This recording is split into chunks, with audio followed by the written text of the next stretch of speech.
I'd like to introduce our first speaker, Dr. John Feather, who is Executive Director and CEO for American Society of Consultant Pharmacists. I'm not going to read all this. It's in your packet. There's a lot of things that he's done, and I want to move on and get started. But I do want to thank Dr. Feather for coming here from Washington, D.C. and taking the time. I also want to thank him because possibly without him we would not be able to be doing this. He was a consultant for us when we were writing the grant for the EPGC, and he was instrumental in helping us obtain funding for that, and I really appreciate that. And he will be talking, this is really new, great information that's necessary, the Medicare Modernization Act, the good, the bad, and the ugly for geriatric clinical practitioners. Okay. Is the slide set up? Mm-hmm. Okay.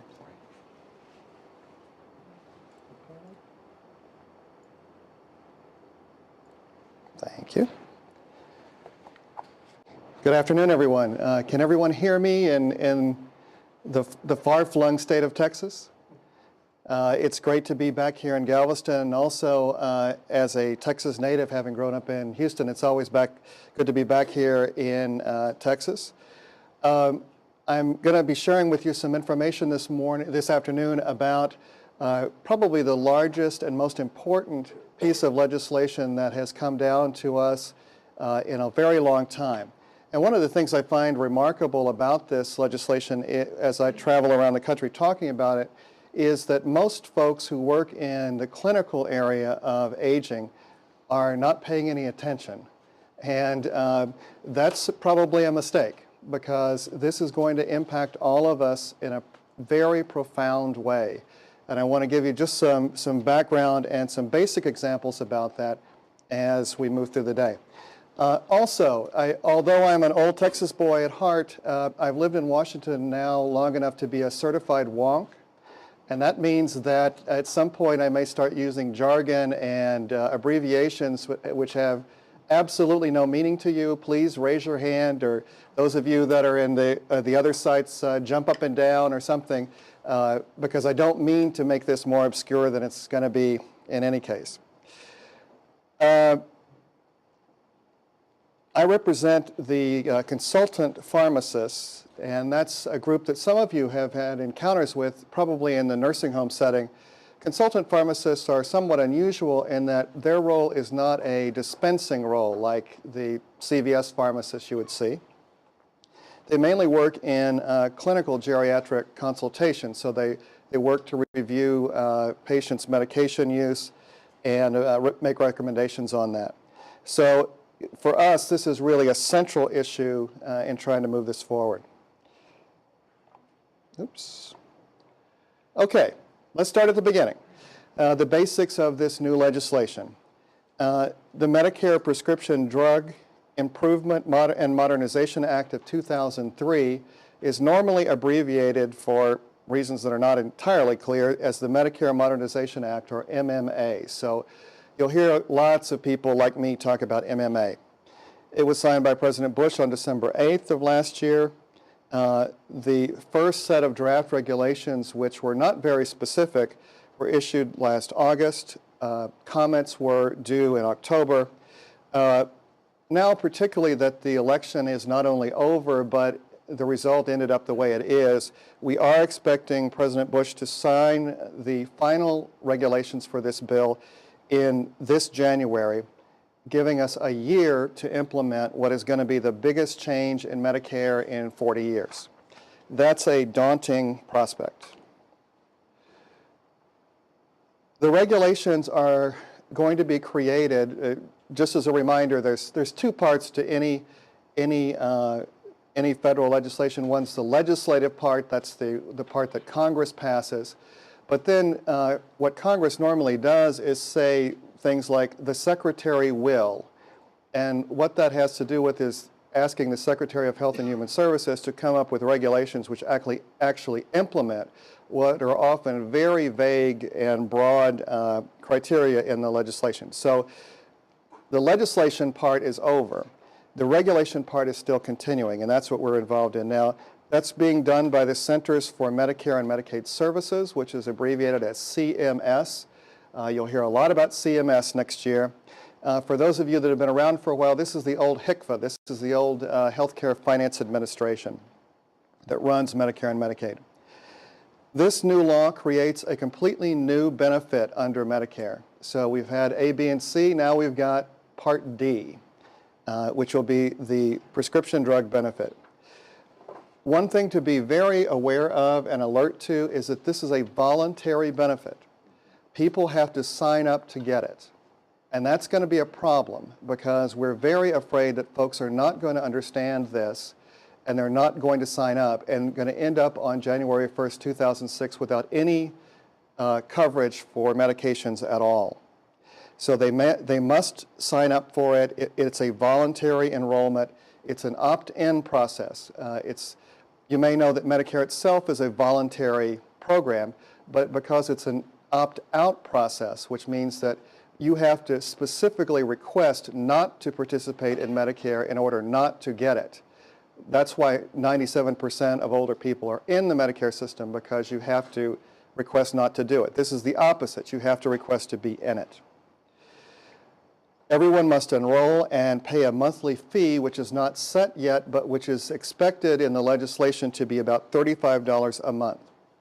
This is another aspect that most people are not aware of, that there's a very heavy penalty the longer you wait to enroll. So if you become eligible in January and you don't enroll for a year because you want to see whether it's useful or not, there is a bigger and bigger penalty. The monthly fee goes up fairly substantially. It's supposed to be fully implemented on January 1st, although none of us really think that's likely. And those of you that have been involved in the current discount cards that were the first part of this legislation and were such an enormous mess and have not been very successful, all of that program, which we invested a lot of time and energy in, will disappear as of 2006.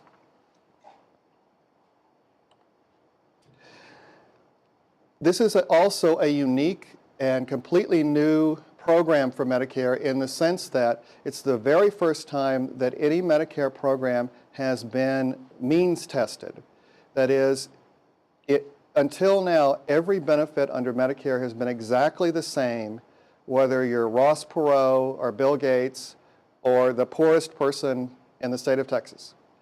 That's not going to be true of this program. It is actually dependent on income. And that will be different, and that's going to be another area where there's likely to be a lot of confusion in terms of people accessing this benefit. I think if there's a single thing that I need to get across to you today, it's this next point.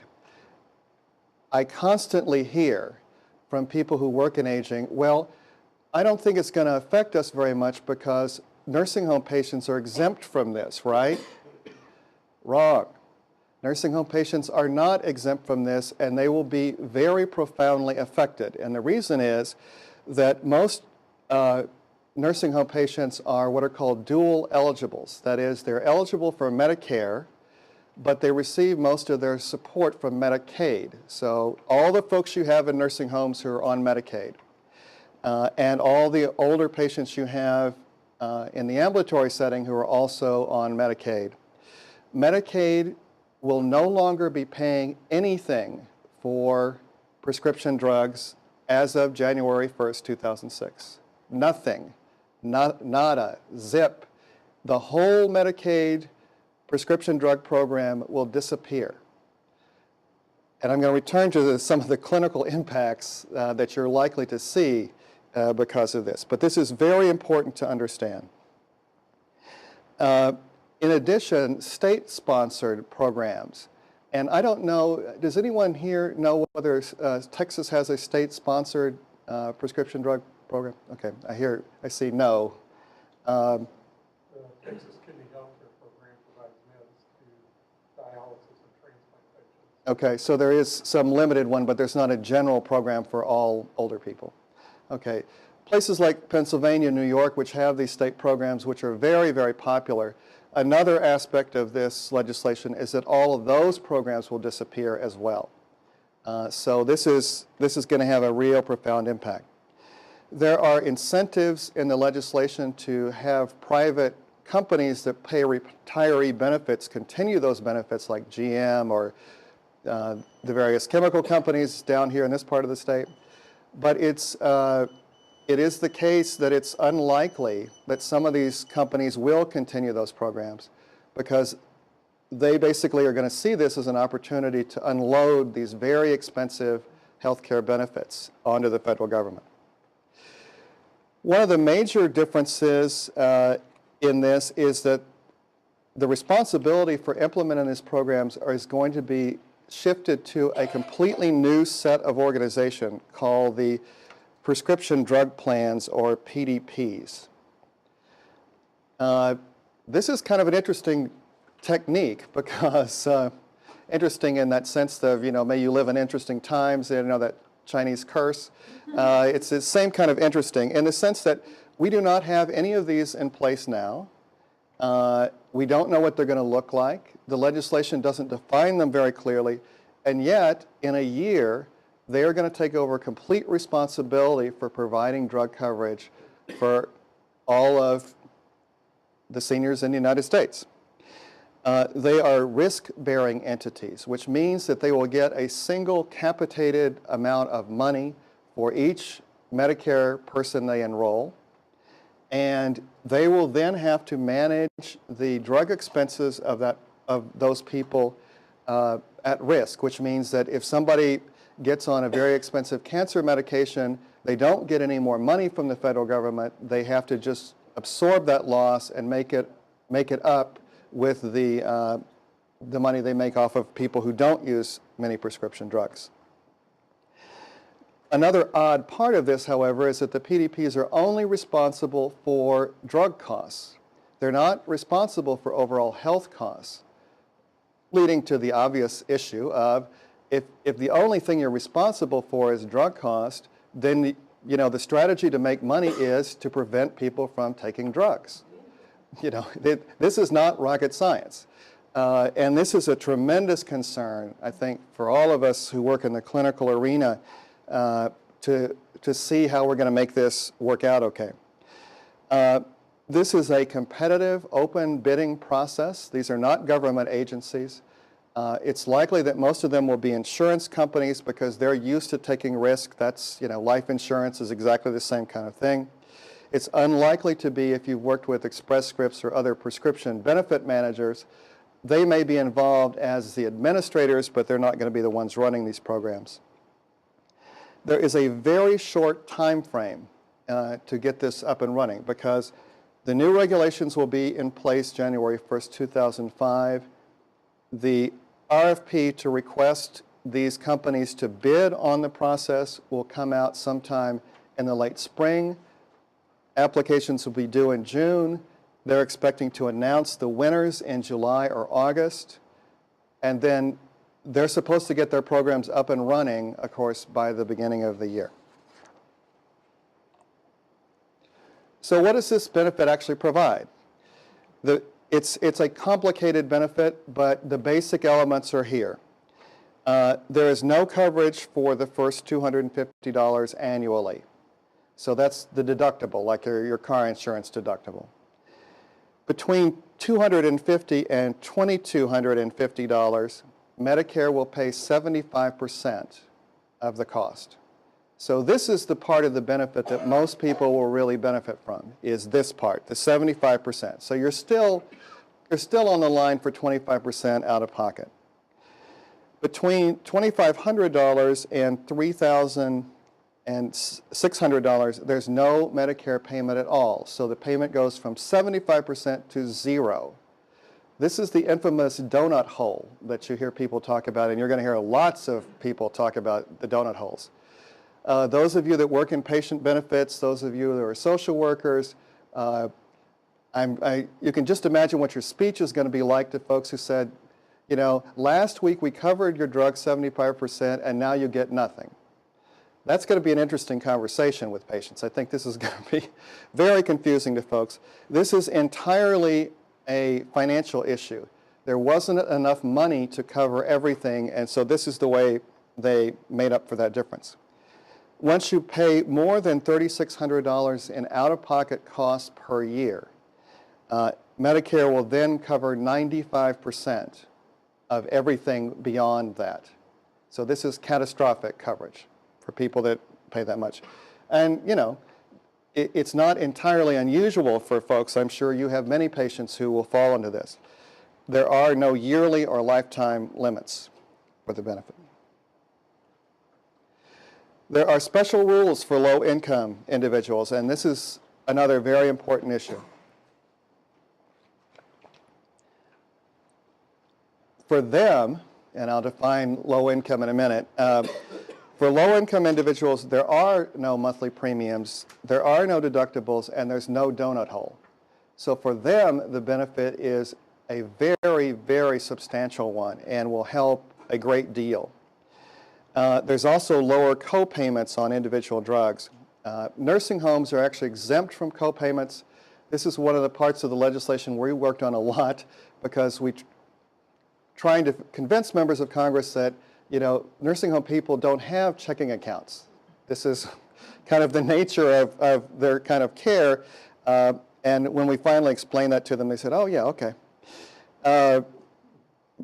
But the major need is for, because this is an opt-in program, the group that is usually the least likely to sign up for healthcare programs are the poor. We know this over and over and over. I mean, Texas has a child health program, and there are many more people that are eligible than sign up.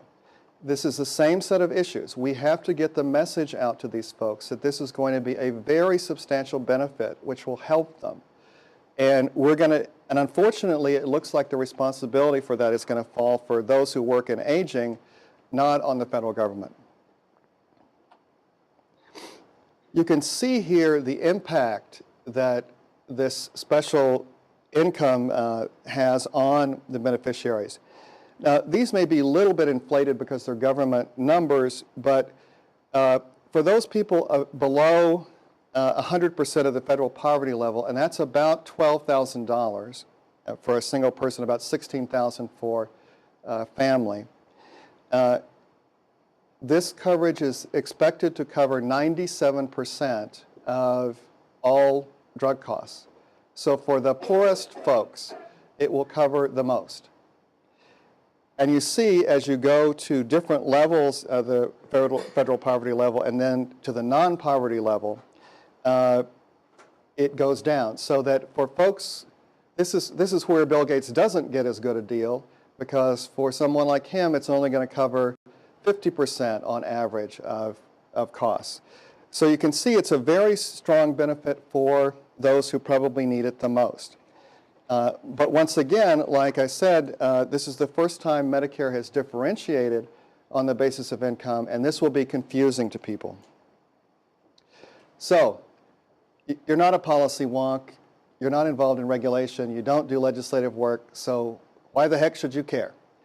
Because it's going to have an impact on you clinically. But let me answer a question first. The federal poverty level, how you can check what it is? It's actually, if you go to, I have a website in the back here, which talks about, and it gives all those figures for different size families and all that stuff. And it changes every year, but it's somewhere in that vicinity. Okay, the issue is, what clinical difference is this going to make for you?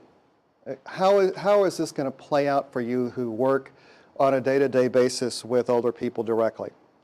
Well, there's some good things about this. The biggest good thing is that it is a huge increase in the support to older people through Medicare program.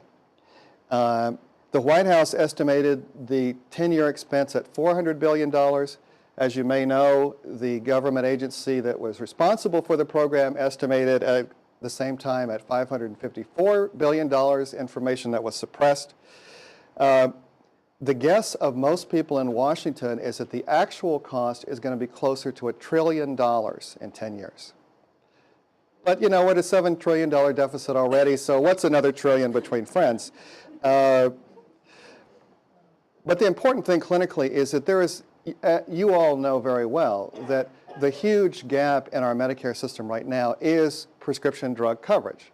That for many people who can afford care in general, if they end up with a $4,000 or $5,000 out-of-pocket medication expense, it destroys them. So it will fill a huge gap in our system.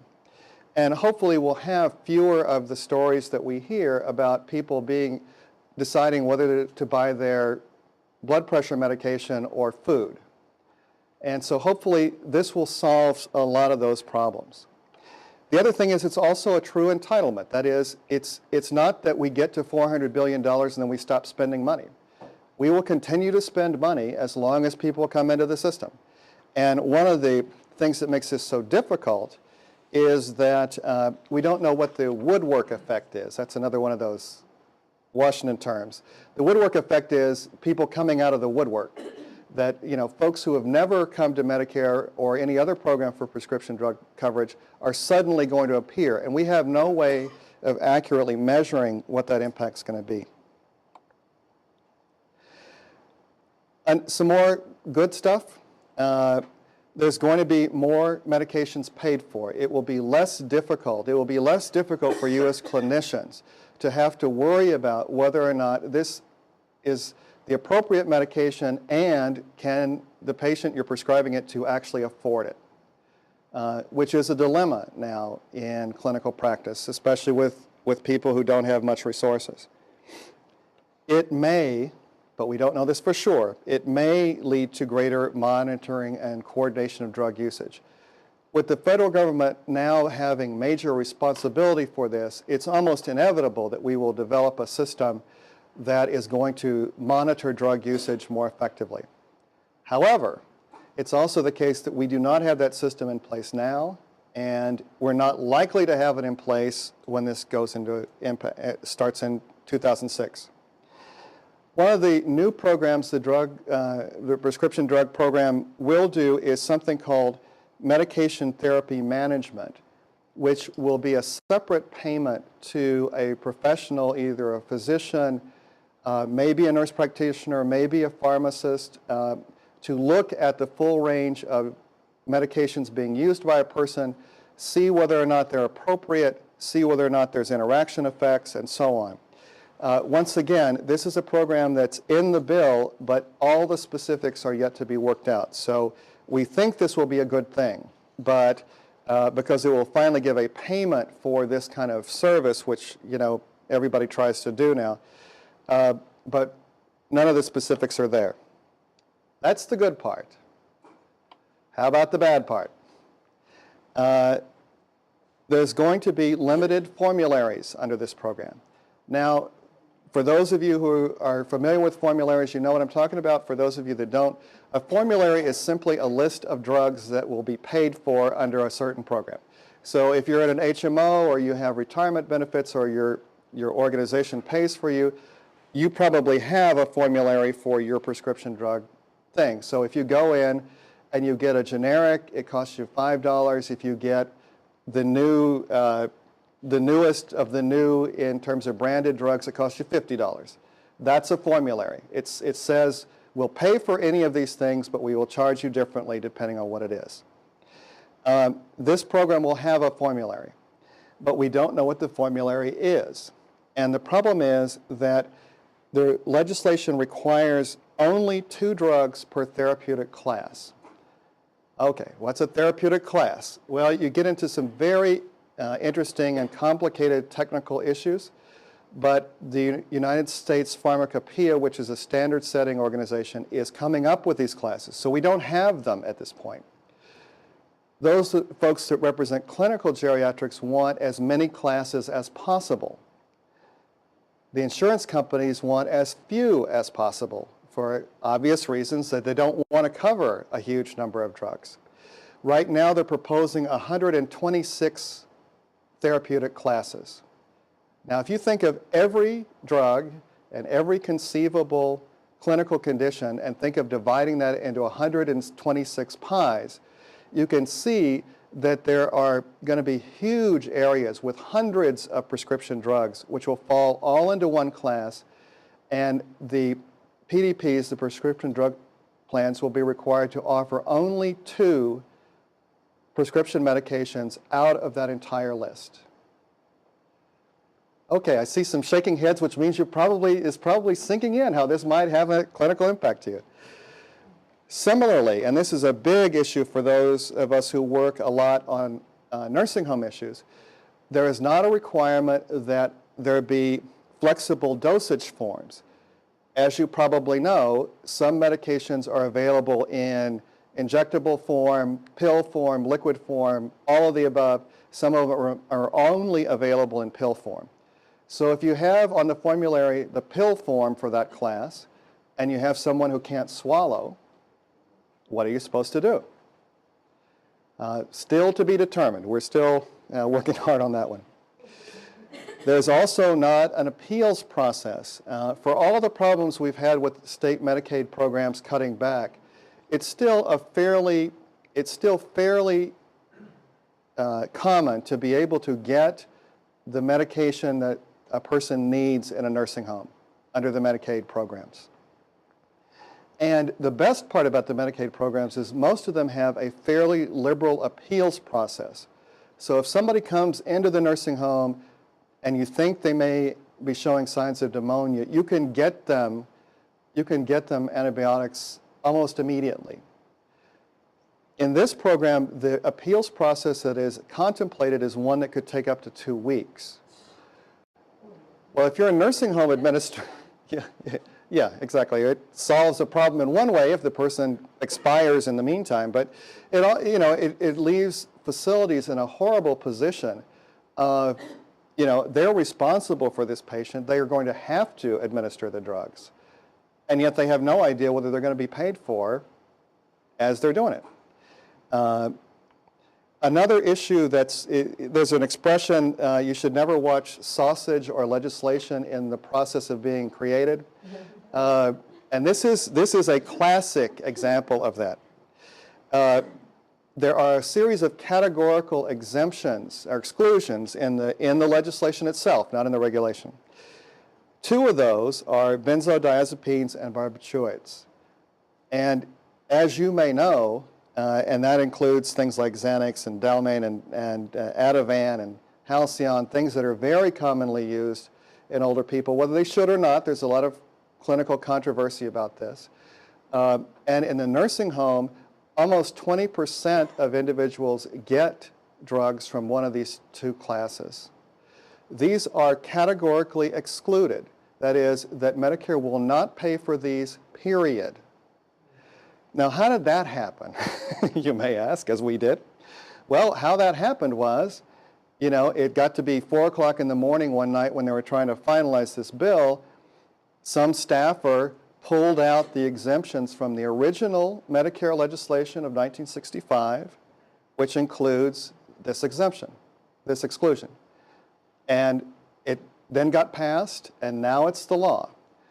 Now, many groups, including ours, are working hard to say, this is nuts. You have somebody that's been on Halcyon for 10 years, which is not clinically good, I understand that, but it's not uncommon. And all of a sudden, we're supposed to just stop giving this to them with no other kind of medication in the same class, as a substitute. This is going to be catastrophic. So we're working on these issues, but right now that's where we are. Okay, that's not the end of the bad news. As I had mentioned before, PDPs are only responsible for drug costs. So the way you save money when you're only responsible for drug costs is to not pay for drugs. You make drugs inaccessible. You say that you can only use a pill form of something when the person needs another form of something. And we're hoping that these folks are not so irresponsible and the government does not allow them to get away with this, but right now we do not know whether that's true or not. A particular concern is that insulin is the only required injectable drug. Okay, take something as simple as B12 shots or injectable antibiotics or any of the above. So what are we supposed to do if somebody needs these?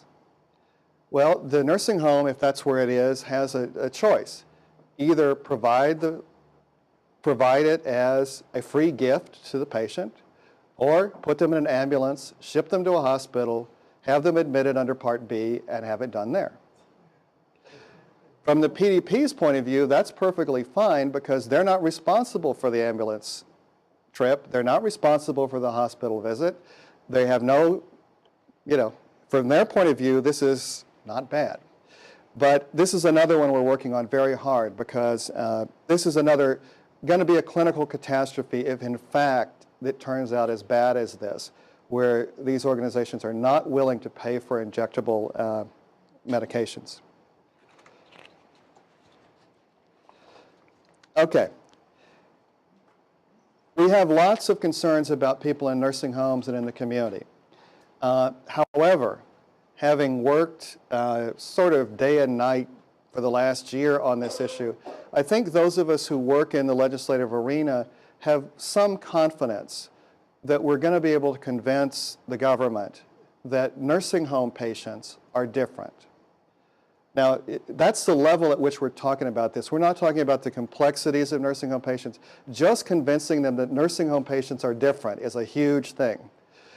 But I think we're making progress in that arena. I think they kind of get that. The difficulty is there's a lot of other people who are just as sick as nursing home patients who are not going to fall into any kind of exemptions we're able to negotiate for nursing home patients.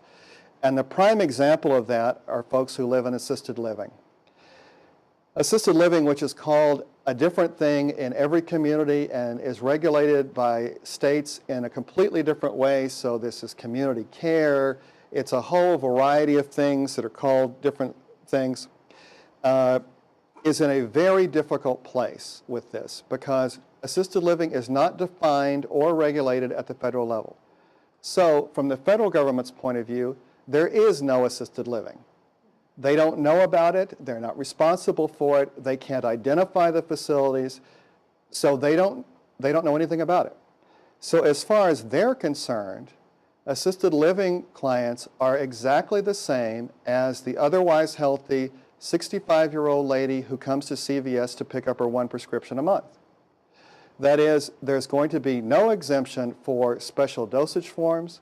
There'll be no exemption for special packaging. There'll be no exemption for delivery services. There'll be none of those things. And we know that assisted living people are actually quite similar to nursing home patients in the number of prescription drugs that they take. So this is another arena where, I think we're even less optimistic that we're going to get this one fixed. Okay, those weren't bad enough. Now we get to the real stuff. We've had the good and the bad, and here's the ugly. The worst part about this for all of us, and I get calls every day from my members saying, what the heck am I supposed to do?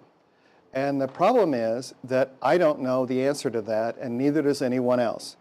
Because we're not even going to have the outline of the programs until January.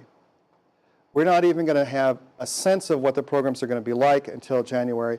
And then we're not going to know the specifics because each prescription drug plan can formulate its specific program somewhat differently.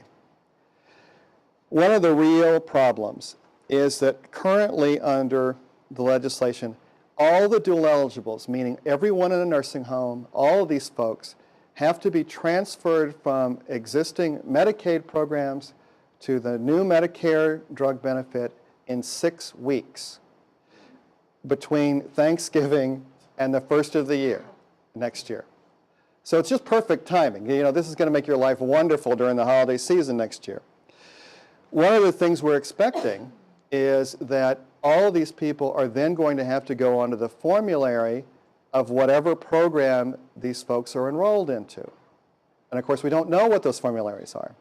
So what's going to happen for those of you who are physicians is that you're going to start getting calls in the thousands to change over the medications that all of your patients are on who are in these dual eligible things so that they could get the drugs they need under the new program.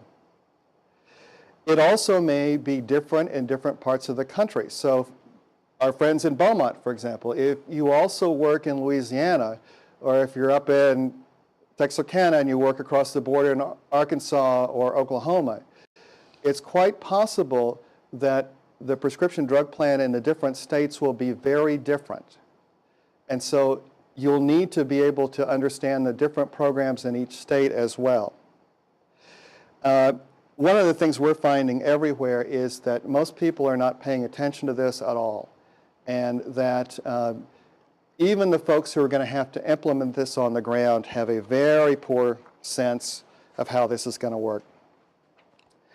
But finally, I think the one message I do want to leave you with, because I think it's a hopeful message, although it could be a bad one, is that we who work in aging have a real moral responsibility to go out and work with community groups and churches and clinics and everything imaginable to tell older, poor people about this benefit and get them to sign up. Because this is really a phenomenal benefit for them. And if we don't get them signed up, they're not going to have access to it, and it's going to be more and more difficult for them to get to it later on.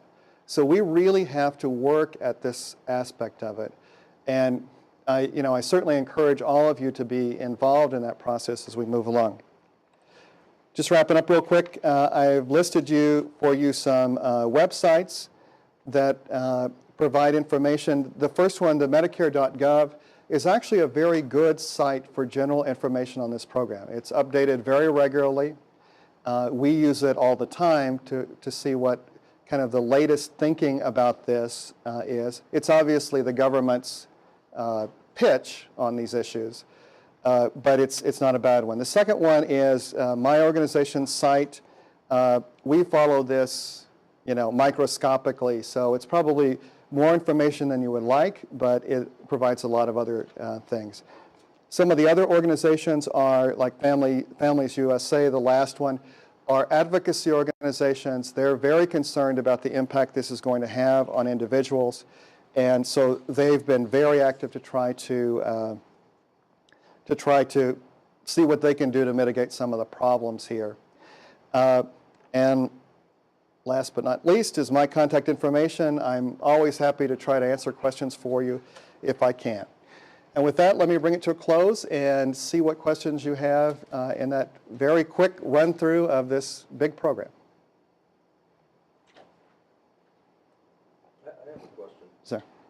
I understand the urgency, the importance of getting low-income seniors enrolled right away. What about those that are at higher incomes? Is it something that they should enroll in? Absolutely. I mean, I think what's going to happen is that all the other programs that currently pay for older folks at some level, or particularly private pension programs, are going to drop away over the next 3 or 4 years. I think everybody is going to see it's to their advantage to have everybody that they're covering now in the Medicare system. What that means is you don't want people to get in a position where 2 years from now their company has dropped their pension coverage for prescription drug benefits, and they now have to pay this whopping monthly fee. Of course, the difficulty is we don't know this for sure, and so but it's going to have, I think, for folks whose out-of-pocket drug expenses is up to like $3,000. It's going to cover for everybody 75% of those, so that will be advantageous. When can they enroll? In January, after January 6th? No, they can start enrolling probably next October. But that's another one of the issues. We don't have enrollment forms, we don't have criteria, we don't have who to send it to, any of those things. Yes, ma'am. By how much, you mentioned that if they wait, their payments will go up. By how much is that expected to? Well, the great thing about this is I don't have to know anything because no one has told us anything about this yet. The $35 fee is just an estimate from the government at this point, It's not clear that that's exactly what it's going to be. They're estimating that it will go up something in the range of $10 or $15 every 6 months. So it will escalate fairly rapidly as a monthly fee if people don't sign up. But all that's to be determined. We don't know for sure. I have one other question. What about other government programs like the VA? Will they cut everything off too? Or, The VA is sort of a special case. Right now it doesn't look like it, but I think there's going to have to be some kind of merging of the benefits at some point because one or the other program may be more beneficial to folks, and it's not clear how they're going to merge at this point. I would expect over time they probably would actually meld together, but that's not in the current program. Yes, ma'am. this organization called MMA? Yeah, that's the actual legislation. The Medicare, it's CMS. The CMS. Right. Do you see, from your perspective, any distinct and urgent kind of organizational preparation by CMS to bring this forth in a way and to the public so that there will be stations for people to go? There'll be easy access, or is it going to be one of those subtle things that where do we fit in to help encounter this? CMS is working extremely hard. They're in an impossible position. I actually heard Donna Shalala the other day, Clinton's HHS secretary, say that in her best efforts, they could not possibly implement a program this complex this quickly. So they're in a terrible position. But it's also true that our fellow Texan President Bush and his fellow Republicans are in a political bind on this. If this blows up and every senior in the United States becomes incredibly unhappy, that's not going to be a good thing. And so they're trying now that, particularly now that the election's over, they're trying now to go back to organizations and say, tell us how we can, what do we need to do? What can you help us do? And I think those of you that are involved in professional organizations need to be aware of this. CMS is certainly going to prepare a lot of public information. There's probably going to be a mailing to every beneficiary, all of those kind of things. But still, I think it's like the discount cards, if you had any involvement in that. We're all going to need to know enough about it to be able to help our mother, help our neighbors, help people that we work with to understand what the benefit is. Thank you. Yes, ma'am. Every now and then we have Medicare, we have medical patients who have no Medicare at all. So can they sign up for this Part D? If they're not eligible for Medicare, they won't get this either. And that's it's that's an extremely good question. And there's no answer for that at this point. It's not clear what happens to the folks who fall between the cracks in a whole variety of ways.